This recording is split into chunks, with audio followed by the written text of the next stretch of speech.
Hello everyone, this is Sarfraz from Aristotle Prep and we are looking at question 80 from the OG 13 Critical Reasoning chapter.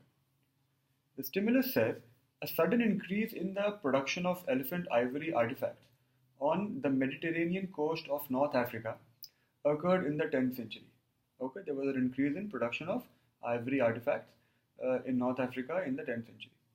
Historians explain this increase as the result of an area opening up as a new source of ivory and argue on this basis that the important medieval trade between North Africa and East Africa began at this period. So from that finding of ivory artifact, historians have concluded that trade between North Africa and East Africa began during this time, this period.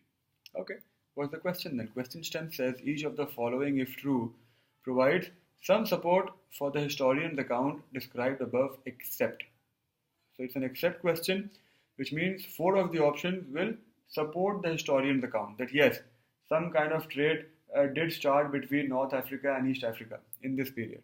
One option will not support the account, does not mean it will counter the account. It might even be irrelevant, but that one will be your answer.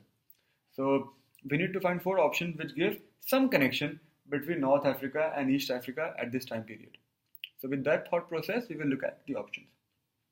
A says, in East Africa, gold coins from Mediterranean North Africa have been found at a 10th century site, but at no earlier site.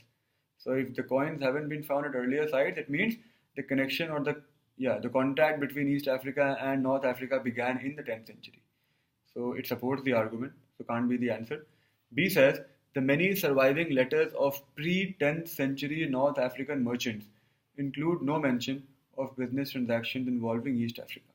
So again, strengthen the argument because it shows that before the 10th century, there was no connection between North Africa and East Africa. Third option says, excavations in East Africa reveal a 10th century change in architectural style to reflect North African patterns. Again, it shows a connection between East Africa and North Africa that was brought about in the 10th century. So again, strengthens the argument, cannot be the answer.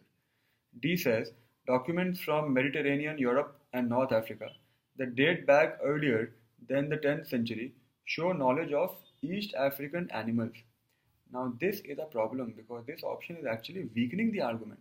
It says that documents which have been found in North Africa shows that North Africans were aware of East African animals at a time before the 10th century. Then it is false to conclude that the connection between North Africa and East Africa happened in the 10th century. It may have happened earlier. So D, in fact, is weakening the argument and should definitely be the answer. But as I said, it won't always weaken. Even if this were an irrelevant option, even that would have been good enough for us. But in this case, it clearly weakens the argument. So D definitely is the answer. But we will look at E also. And E says, East African carvings in a style characteristic of the 10th century depict sea-going vessels very different from those used by local sailors, but a type common in the Mediterranean. And remember, the Mediterranean is same thing as Mediterranean North Africa. So don't get confused over there. So all it says is that East African drawings that have been found show that, or these are drawings of sea-going vessels which are not local vessels. But these are of a type found in North Africa. And these are carvings from the 10th century. So again shows that the contact between East Africa and North Africa could have started in the 10th century. So all the other options give you some kind of a connect between East Africa, North Africa and 10th century. D is the only one that questions that connect, and that should be the answer to the question. Not a very difficult question. On a scale of 1 to 5, I would give it a 3.5. Have a nice day.